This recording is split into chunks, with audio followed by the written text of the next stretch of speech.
대학부 친구들 잘 지내셨나요? 보통 이때쯤이면 약간 이제 시험도 끝나고 좀 한가한 시간을 보내면서 뭐 과제를 하거나 아니면 좀 쉬고 있을 것 같은데요. 교회에서도 별일 없다면 다음 주에 오프라인 예배를 드리게 됩니다. 다음 주는 추수감사절이거든요. 그래서 우리가 다음 주에 좀 별일 없이 오프라인 예배로 함께 만났으면 좋겠습니다. 오프라인 예배 장소는 중동고등학교에서 대강당에서 진행이 될 것 같습니다. 오늘은 빌립보서에 대해서 좀 함께 살펴보기로 합니다. 빌립보서의 저자는 바울이에요. 이제 이 저자에 대한 얘기를 하기가 참 민망합니다. 왜냐하면 여태까지 계속 바울 서신을 다루고 있으니까요. 이 바울인데 이 옥중에 갇혀 있었던 바울입니다. 그래서 저번 주에 이 옥중 서신에 대해서 설명했고 바울의 이제 구체적인 상황에 설명했기 때문에 링크를 걸어서 넘어가도록 하겠습니다. 빌립보의 독자들은요, 빌립보 교회 교인이었어요. 그런데 빌립보는 어떤 도시였냐 하면 이 로마와 강하게 연결이 되어 있는 그런 도시였습니다. 빌립보는 로마에서 특별히 조세 감면을 포함하여 많은 권리와 특권들을 빌립보에게 부여했는데요. 그만큼 빌립보가 이제 로마에게 충성을 했다는 이야기이기도 하고 또 로마와 빌립보가 연결이 되어 있었다라는 이야기이기도 합니다. 그래서 이 빌립보에 있는 사람들은 이 로마 법에 대한 권리도 부여받았기 때문에 이 로마 시민권에 대한 자부심이 굉장했어요. 이 말은 곧 로마와 밀접한 연관을 가지고 있었다는 것을 의미하기도 합니다. 그뿐만이 아니라 이 빌립보에는 훌륭한 의과 대학이 있었습니다. 우리가 성경에서 의사하면 누가 떠오르죠? 누가가 떠오르죠?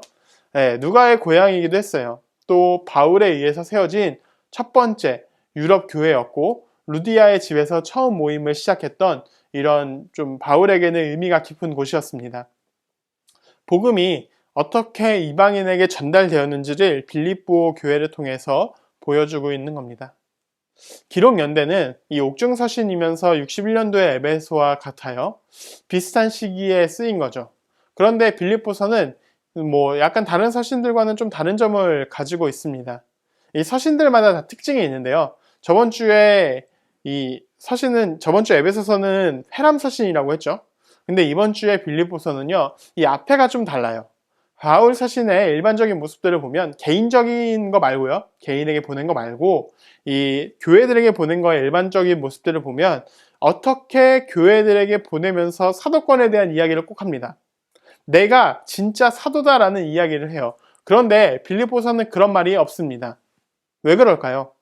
이미 빌립보 교회 교인들은 바울을 사도로 인정하고 있었기 때문이기도 하고 또 그 안에서 기쁨이 있었기 때문입니다. 그뿐만 아니라 바울이 개인적인 감사를 담은 서신이었기 때문에 굳이 사도권에 대해서 언급할 필요가 있었을까? 이런 의문을 가지게 되기도 하는 거죠. 바울은 빌립보 교인들이 보내준 선물에 대해서 빌립보 교인들에게 감사하면서 믿음 안에서 살아갈 수 있도록 격려하기 위해서 편지를 썼습니다. 편지를 쓰면서 자연스럽게 빌립보 교회의 문제들을 터치하고 갔던 거죠. 빌립보 교회에게 보낸 편지의 구조는 4가지 구조로 나눌 수 있습니다. 첫 번째는 고난 중에 기쁨이에요.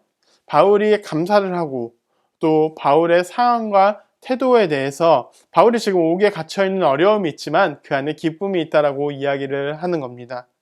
두 번째는 섬김 중에 기쁨입니다.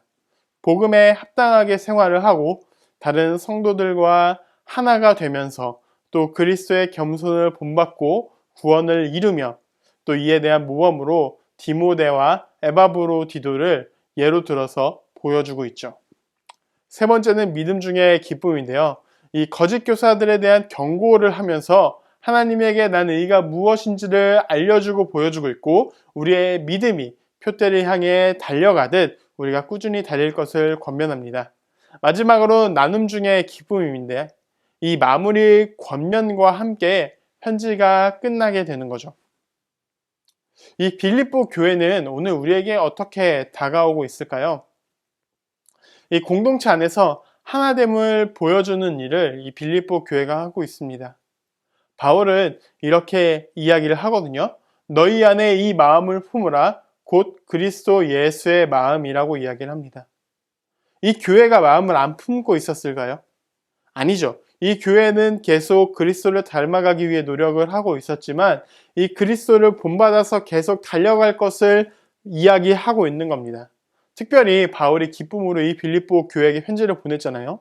그러다 보니까 이 바울이 조금 더 잘했으면 하는 이런 마음들을 충분히 담고 있는 겁니다. 그래서 교회가 그리스도를 본받고 또 교회가 그리스도를 향해 달려가듯 우리의 모습이 그리스도를 본받고 그리스도를 향해 달려갈 것을 이야기하고 있는 것입니다.